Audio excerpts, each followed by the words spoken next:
Halo, Assalamualaikum warahmatullahi wabarakatuh. Perkenalkan, nama saya Siti Maulida Zahra. Saya mahasiswa semester 4 dari Program Studi Sejarah Peradaban Islam, Fakultas Islam Nusantara, Universitas Nahdlatul Ulama Indonesia. Video ini dibuat untuk memenuhi tugas ujian akhir semester mata kuliah kearsipan. Di sini saya akan menjelaskan sedikit tentang pesantren dan sejarah kitab kuning. Jadi, stay tune. Seperti yang kita ketahui, pesantren sebagai lembaga pendidikan Islam tertua di Indonesia sangat membantu dalam mencetak kader-kader ulama yang handal dalam ilmu-ilmu agama. Dan untuk merealisasikan tujuan tersebut, maka umumnya pada setiap pondok pesantren diselenggarakan pengkajian sebuah kitab yang mana di dalamnya sudah terhimpun nilai-nilai dasar keislaman yang digunakan sebagai tata nilai dalam membentuk individu yang berintelektual dan berakhlak mulia. Nah, untuk memahami kehidupan pesantren, maka perlu juga ditelusuri watak-watak luhur yang berkembang dalam kehidupan pesantren itu sendiri. Ada 3 watak luhur yang berkembang dalam kehidupan pesantren. Yang pertama ada keikhlasan, yang kedua ada zuhud, dan yang ketiga kecintaan terhadap ilmu sebagai bentuk ibadah.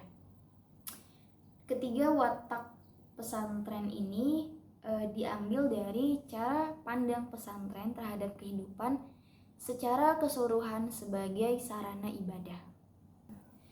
Pesantren merupakan lembaga pendidikan Islam yang masih bisa survive sampai hari ini. Karena watak utamanya adalah lembaga pendidikan Islam, maka pesantren memiliki tradisi keilmuannya tersendiri. Dan kitab kuning merupakan salah satu sistem nilai dalam kehidupan pesantren. Karena itu, pembelajaran dan pengkajian kitab kuning menjadi nomor 1 dan merupakan ciri khas dari sebuah pondok pesantren. Dalam tradisi pesantren, kitab kuning merupakan ciri dan identitas yang tidak dapat dilepaskan. Istilah kitab kuning sendiri sebenarnya diletakkan pada kitab warisan abad pertengahan Islam yang masih dipelajari hingga saat ini.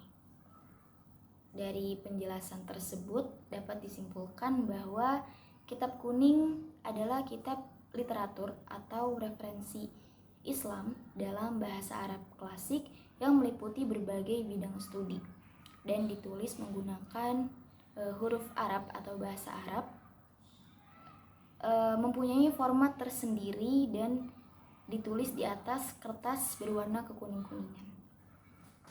Nah, ada beberapa ciri umum dari kitab kuning. Yang pertama itu ditulis menggunakan bahasa Arab. Yang kedua, tidak menggunakan garis dan bahkan tidak menggunakan tanda baca apapun.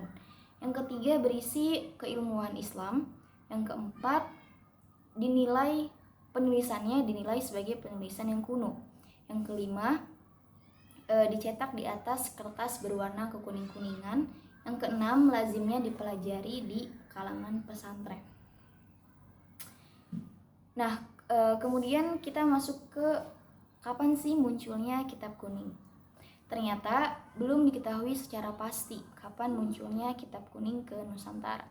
Akan tetapi Azumardi Azra menyebutkan bahwa kitab kuning sudah ada di Nusantara pada abad ke-17, dibawa oleh orang-orang Jawa yang belajar dan menuntut ilmu di Haromain di Timur Tengah. Nah, setidaknya pada abad 17 inilah mulai banyak santri-santri Nusantara yang kemudian menuntut ilmu ke Tanah Suci atau Timur Tengah dan membawa kitab-kitab yang mereka pelajari di sana untuk kemudian dikaji kembali dan ditransformasikan di tanah air. Tidak jarang juga dari mereka yang kemudian menulis kitab-kitab yang merujuk pada kitab-kitab yang mereka pelajari di sana.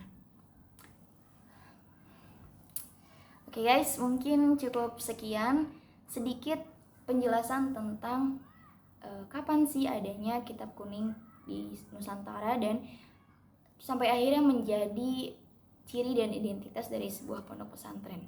Mungkin cukup sekian dari saya, kurang lebihnya mohon maaf. Assalamualaikum warahmatullahi wabarakatuh.